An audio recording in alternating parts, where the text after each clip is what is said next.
Welcome to Film Composer Corner. In this video I'm going to cover a film composer's hardware. I'm not going to get into all the software and templates. I'll do that in my next video. This one's just going to be, what is all this hardware that's behind me? What is all this stuff on my desk? Now there's a term that chefs use called mise en place. And I kind of think this is a really interesting and important term for setting up your gear. A chef might chop up all of his vegetables and put them in little bowls and get everything prepared before he starts cooking. And that way everything is just clear and straight, and for me this works with music too, and on how you're going to write music and create music. Have all your stuff ready. Have your gear in place. Okay, so let's first discuss desks. Now there are a lot of various desks. I used a terrible desk for years, made of some crappy wood. Composers have a tendency to get custom desks made. I was very fortunate to have Robert Beijer make a desk for me. I'll put his link below. And he's done desks for Danny Elfman and a bunch of other film composers in Hollywood, and he does great work. It's all custom, real solid wood desk. And most of these desks include some sort of keyboard stand, or keyboard tray I should say. Some people have the keyboard built into the desk. I prefer not to, because I might switch my keyboard out. They have rack gear. They have drawers. And basically that's pretty much what it is. It's just a very large size desk, so it can fit a very large keyboard. It does have a different kind of curve back here. It kind of has a curved end, and that was just something I chose to do. But a desk, it's really important, and all about ergonomics and how to make sure that you, after hours of working, that you don't end up with carpal tunnel syndrome and all kinds of backaches and things like that. So let's talk more about some of the other gear here. Speakers, of course, mine aren't great, but try to afford the best speakers you can. Speaker stands, I think it's very important to have your speakers off your desk. Have them behind your desk, have them in the sweet spot. The sweet spot meaning that it's the angle of both speakers comes to a center point where you're working. Microphone, I use this pretty much for podcasting and things, however I can use it for musicians. I have another stand in the back of the studio for that, but that's what that's for. Let's discuss the gear. So, what we got down here is we have a power supply, we have a clock. Now I'm using the Big Ben by AVID. It just basically means that all of the gear that's in here that's sending digital signals are all talking at 48K in my case. I can set it to whatever I want. I use the Apollo by Universal Audio. It's a quad. And it has built-in effects, and that's my audio interface. That's how I get audio in and out of my computer. Below that I have a mic pre. It's got 4 mic pre's and some other inputs that go up to the Universal Apollo via the light pipe. Now all these cables that are hanging here, these are all like microphone. In some cases it's a guitar plug-in, it can be headphones, it can be all kinds of stuff, and those cables are all down here. These are just spacers right here, and they don't really mean anything. They're just waiting to be replaced with gear. My computer, it's a Mac Pro Tower, an older one. Inside this computer I have a 12-core with 128 gigabytes of RAM, really important RAM. And I've got all SSD drives. In fact, I've also got RAID cards in there.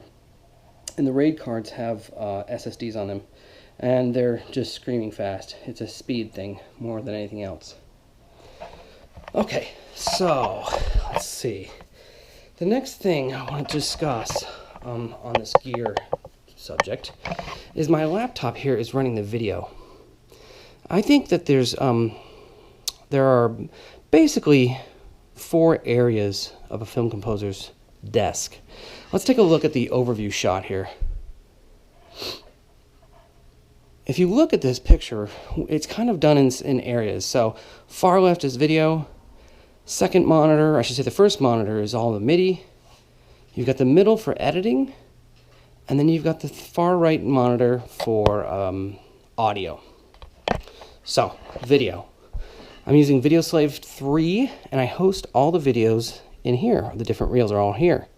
It's got, I have things like the audio from the dialogue. What do you guys do? And then I've got things that are like the music itself is on a separated track. So out the, I get both the music from the movie as a separate audio file, and of course the dialogue. That goes out to a audio interface right here, and that audio interface sends its audio out to the Apollo, right down here. So, video is all sunk through the network using MIDI timecode. It's just that simple. I found that when I put the video on my same system, it crashes and it gets very kind of, well, it gets unstable. The video is also on the main screen up here, so that when the director's over, they can see what's going on. All right, so let's talk about this section. In this section, I consider it's just the MIDI section. Over here we have, by the way, this is just a light switch if you're curious, it doesn't do much. Over here I have my iPad. Now on my iPad I have various articulations that are being changed. Particularly right now I'm working with something called the Orchestral Tools ARC.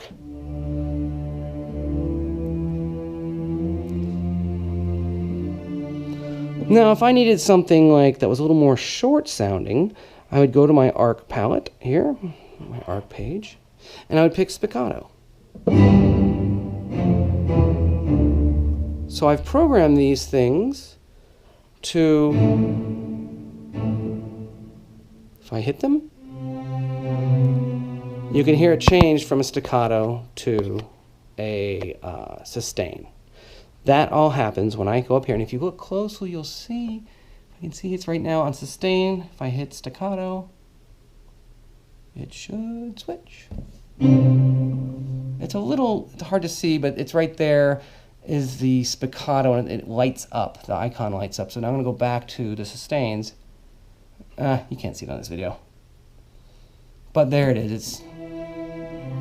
All right, so that's what this iPad does. It does have faders. I don't use them much. I think I programmed them earlier on because I was going to do stuff like this, but I ended up just going with a hardware fader box. So, the other thing about this iPad is I've programmed it using Lemur, and I've got Berlin strings, I've got all the different articulations set up. I've got things like Cinesamples, I've got things like cinematic strings too, I've got all kinds of things like the UACC programming, which is really with all the Spitfire stuff. So I can access all the staccatos, all the sustains, all the marcatos, all the shorts, everything's right here, just by clicking it. So what I do is I record a track and then I hit that and it drops it over to the sequencer. And that's it. I just think it's, for me, the best way to do it. I don't like using key switches, so that's what I use. Let's discuss this thing. This is my MIDI fader box. Now, the question is, we all have these MIDI keyboards that have faders. Why not use those? Well, there's something very unnatural about that. So I just basically leave the keyboard out. With my right hand, I play, and with my left hand, I play the fader box. Now, the fader box has a volume, master volume here, which is CC7. I've got the expression, which is also another volume right here.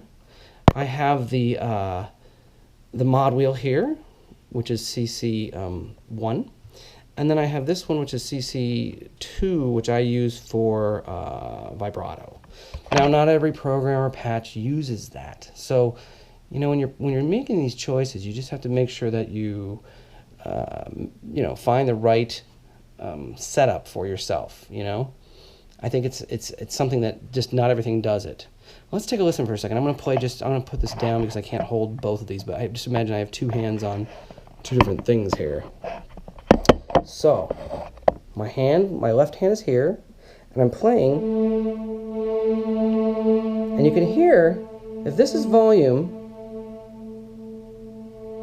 this is like intensity, and this is vibrato.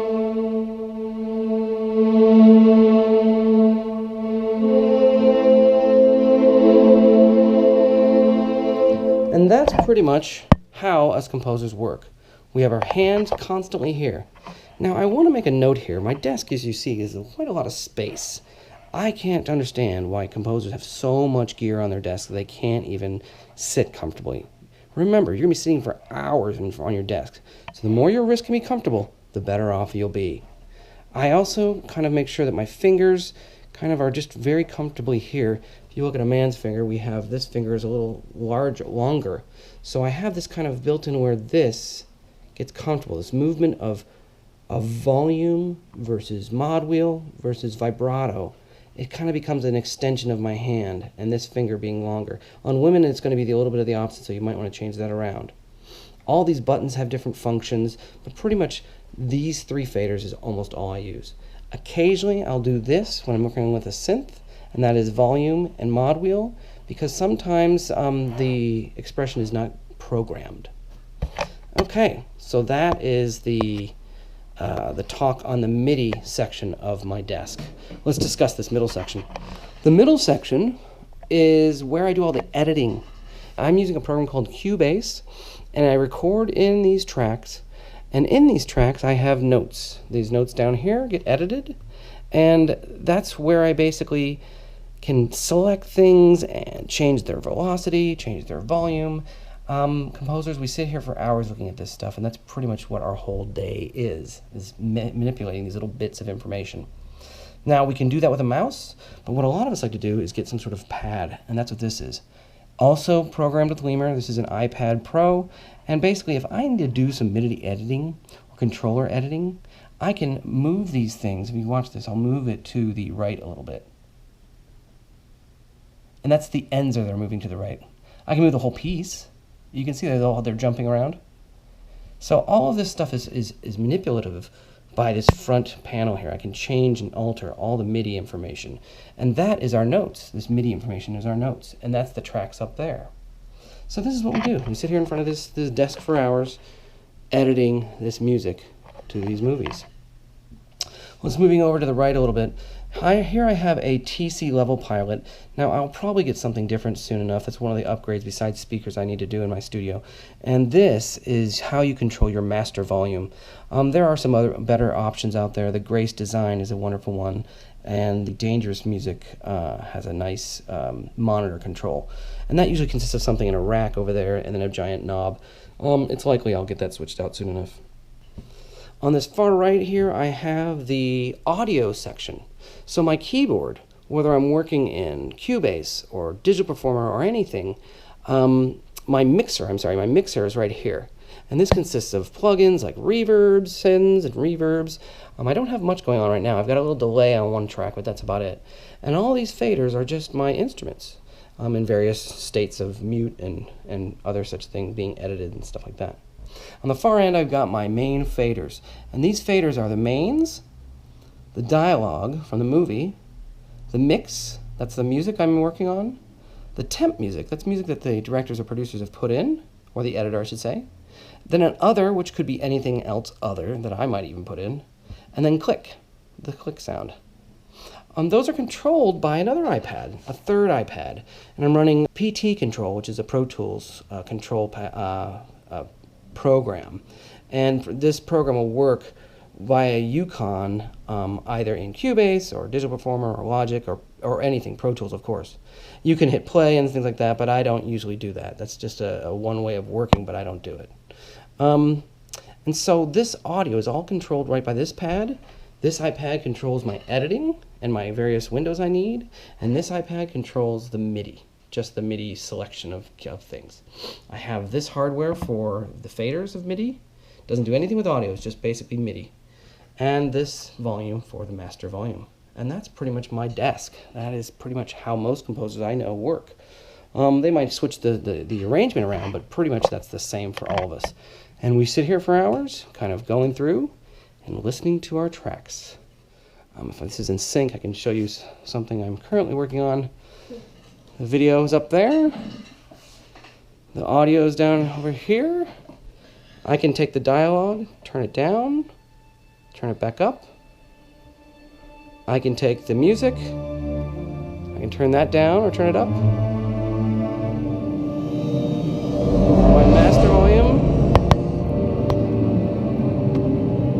master volume here. And you can see how everything's working. Dialogue can be turned all the way down and we can just hear the music.